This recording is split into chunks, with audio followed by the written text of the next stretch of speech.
Just for the record, this is all consensual? Yes. Woo! This is a general recreation of what a commission panel at the United Nations typically looks like. There will be 2 examples of panels and what they can look like. The panels are 2 of my main points in my paper alongside sexual assault and other general crimes that will be showcased here. The main point of which being that the fight for women's equality is still an ongoing issue. A general panel contains 1 to 3 experts, 1 to 3 lived experiences, a timekeeper, and an audience. For the sake of this project, panels will be 3 to 5 minutes long. Typically, panels last from around half an hour to an hour and a half. Introducing Dr. Emma Palandro, lived experience Lucy Machida, and timekeeper Eric Rich regarding medical discrimination. Thank you to the United Nations and host country for having me. Thank you for all attending. Women are systematically discriminated against in the medical field, having their pain overlooked and having conditions go undiagnosed for years, longer than men. When someone gets a minor skin biopsy in the dermatologist's office, they are adequately numbed beforehand. However, when a woman gets an IUD implanted in the uterus or has an endometrial biopsy, little to no pain management is provided. For those here who do not know, these are extremely painful procedures. IUD insertion involves clamping and piercing the flesh of the uterus, which is an internal organ. An endometrial biopsy is where the inside of the uterus is swabbed, which is extremely painful. The theory for this comes from the 19th century, being that women are meant to endure childbirth and therefore meant to endure mass amounts of pain. Yes, this is an uncomfortable subject to speak about. However, it is an incredibly necessary one.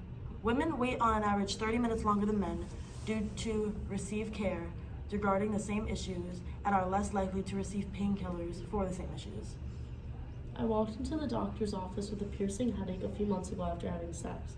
My doctor was male and sent me straight home without even looking at me. He told me that post-sex headaches are normal for premenopausal women. My headache progressed into vomiting and I ended up back in the emergency room. I was having a brain aneurysm. I could have died.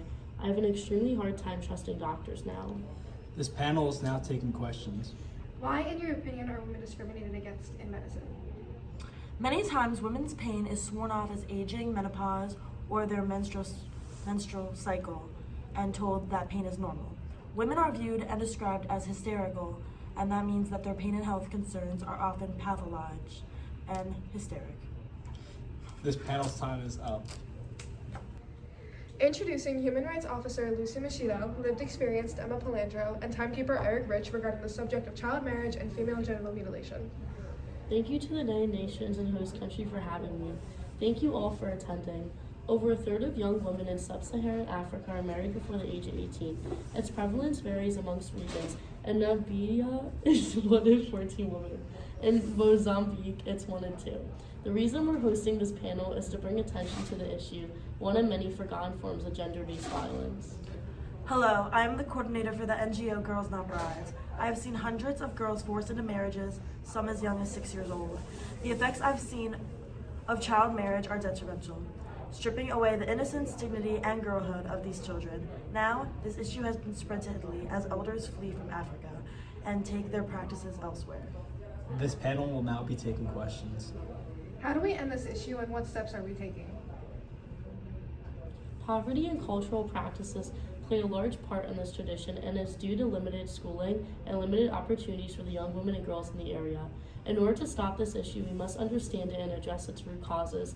With no one to advocate for their well-being and rights as human beings, generations of women fall into the cycle of early marriage and intimate partner violence as a result. This panel's time is now up. Thank you Regarding the subject of child marriage and genital mutilation.